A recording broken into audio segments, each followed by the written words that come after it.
법사위 소위에서는 공수처법이 집행돼서 새로 발의되었고 또 내란전담 재판부가 논의되었습니다.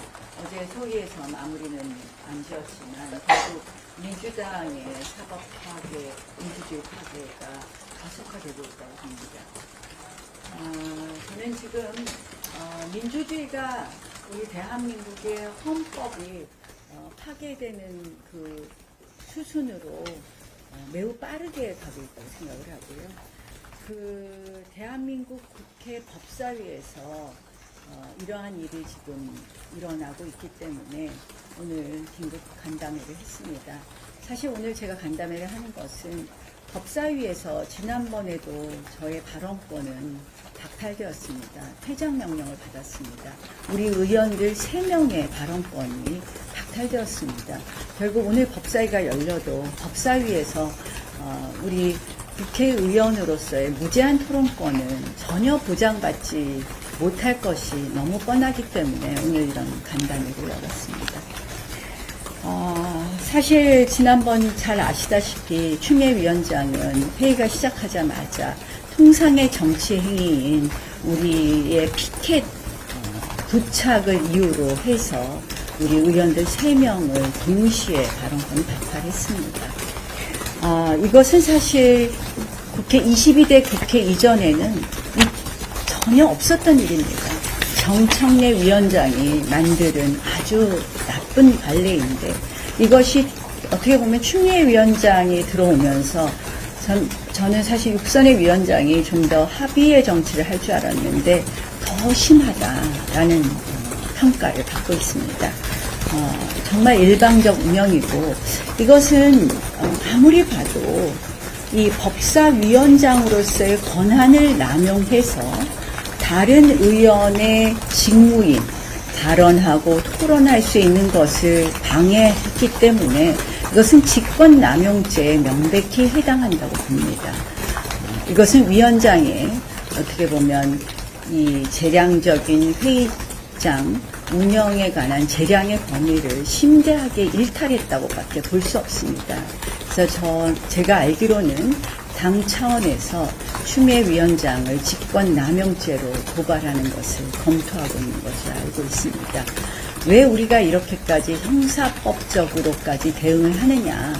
결국은 이 추미애 위원장을 비롯한 민주당의 이런 의회 독재적 운영 행태가 사실은 국회법을 악용하고 그리고 그렇게 함으로써 우리 국민의힘과의 의원들의 목소리와 발언을 이틀막 함으로써 이 독재가 완성되고 있기 때문에 이것을 단순히 윤리 제소라든지 이런 문제의 차원을 넘었다고 생각을 합니다.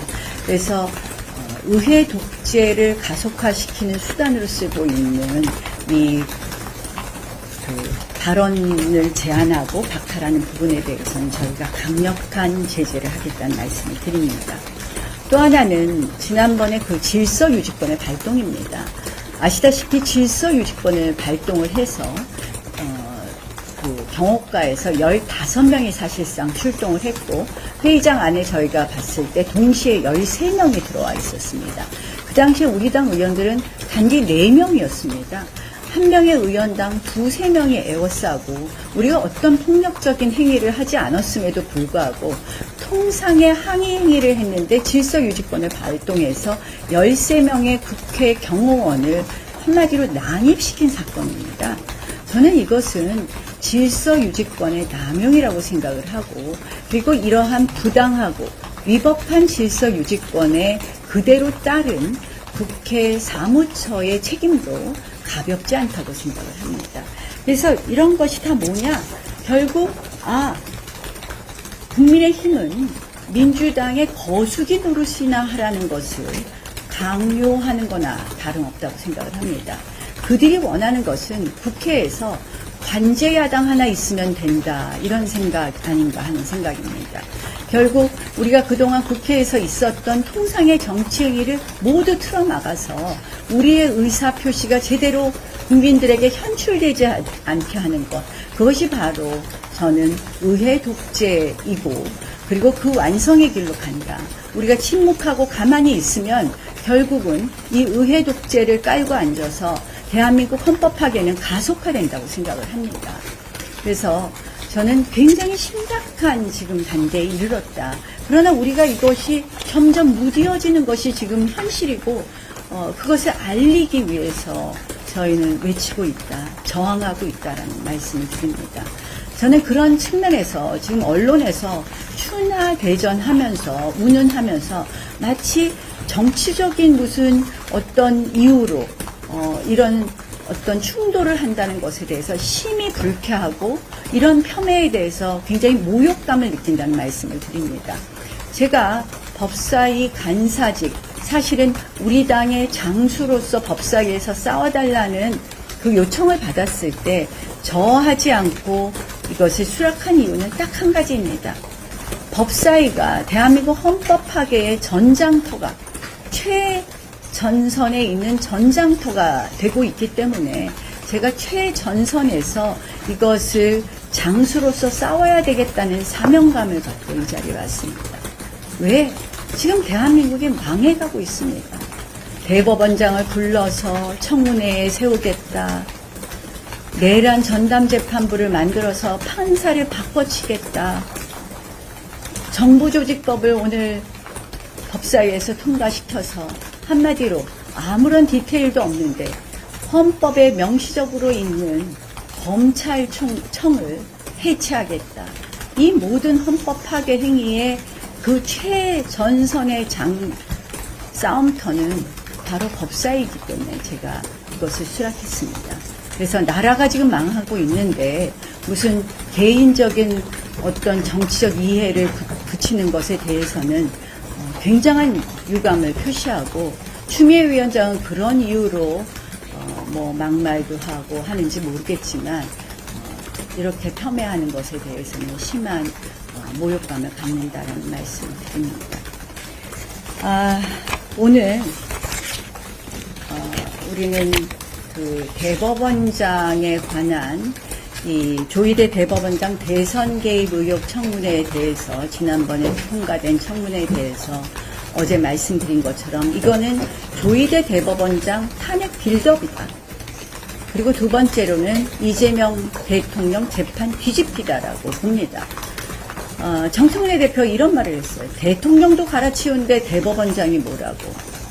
굉장히 심각한 헌법 파괴적인 발언입니다. 대통령의 권력도 서열이 있다라는 발언과 맥을 같이 한다고 봅니다. 결국 선출된 권력이 모든 것을 다 하겠다라는 것, 선출된 권력 밑에 모든 권력이 꾸르라는 것, 우리 대한민국의 헌법, 근대 헌법의 가장 중요한 헌법 정신인 삼권 분립을 그대로 무력화하겠다는 것은 대한민국이 선출 독재로 가는 길이라고 봅니다. 제가 중국 전인대 얘기를 굳이 말씀 안 드려도 잘 아실 겁니다. 중국의 헌법에는 전인대 아래 최고 법원이 있는 것이고 최고 법원은 전인대와 전인대 상무위원회에 책임을 진다라고 되어 있습니다. 한마디로 중국 헌법 구조는 전인대라는 최고의 기구 밑에 사법부가 내려가고 있는데요. 똑같은 구조라고 봅니다. 저희는 이것은 탄핵 예정 수순으로 가고 있는 것이라고 보고 이 민주당이 두 가지 카드를 갖고 지금 고민하고 있다고 봅니다. 결국 민주당의 가장 최종 목표는 사법부를 장악해서 이재명 대통령 사법 리스크를 완전히 해소하는 것, 그리고 사법부를 좌지우지하는 그런 것이 있고, 하나 급한 거는 이 내란 재판에 있어서 빨리 유죄 판결을 받는 거라고 생각을 합니다. 이 두 가지를 하는데 어느 것이 과연 맞을 것이냐, 이런 어떤 것이 본인들이 원하는 것을 다 쟁취할 수 있느냐에서 지금 속도 조절도 하고 탄핵 카드와 내란 전담재판부 카드를 같이 들고, 내란 전담재판부도 1심은 그대로 하고 2심부터 한다든지 여러 가지 카드를 가지고 있는데요. 이런 거죠. 탄핵을 하게 되면 이 대법원장이 탄핵되는 순간 직무 정지가 바로 됩니다. 그러면 직무 정지가 되면 어떻게 됩니까?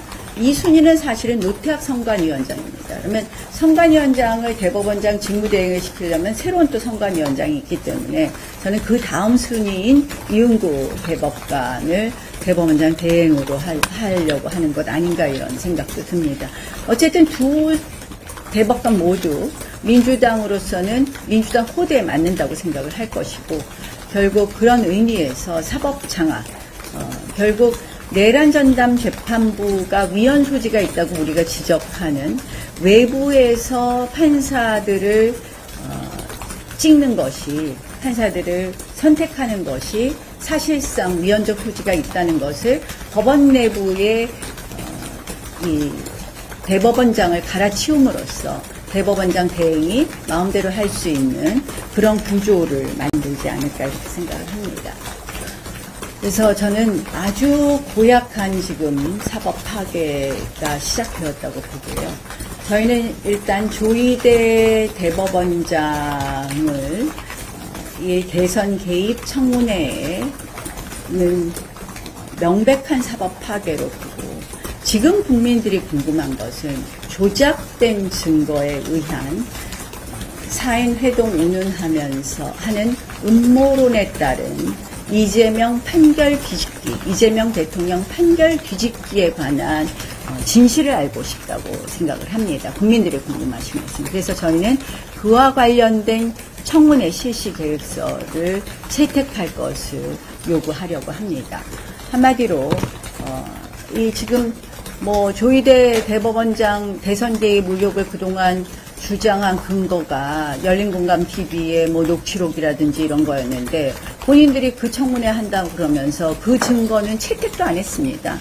저희는 음모론이 오히려 핵심이다. 그래서 음모론의 진실을 밝히는 그런 청문회를 하겠다는 것이고 그 청문회의 증인으로는 열린공감TV라든지 열린공감TV의 녹취록이 조작되었다고 주장한 열린공감TV의 과거 근무했었던 박땡땡 이런 분들을 비롯한 분들을 증인으로 채택해서 이 음모론에 관한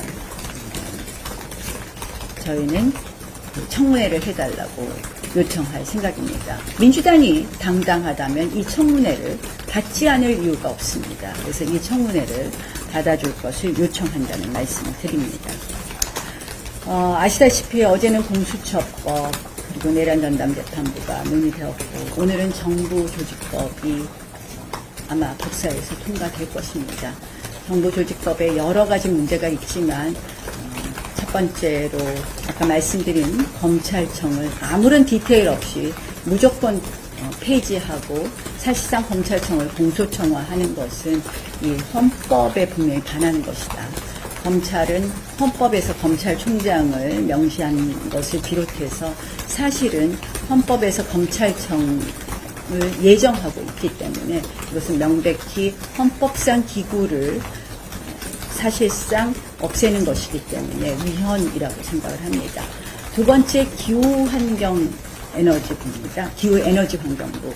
사실 기후에너지부를 독립해서 설치하는 것은 의미가 있을 수 있지만 이것을 규제기구인 환경부로 간다는 것은 문재인 정부 탈원 전 시즌2를 이야기하는 것이고 결국 에너지 정책을 이념화해서 그 피해는 고스란히 대한민국 국민에게 돌아올 것이다. AI 대한민국은 이미 포기해야 될 것이고 그리고 그 국민들에게 전기료 인상은 물론 많은 피해를 가져올 것이다 해서 이 이념적 부처인 기후환경에너지부 설치에도 반대한다는 말씀을 드립니다. 그 밖에도 이 정부 조직법에 대해서는 드릴 말씀이 많지만 이 정도 말씀드리겠습니다.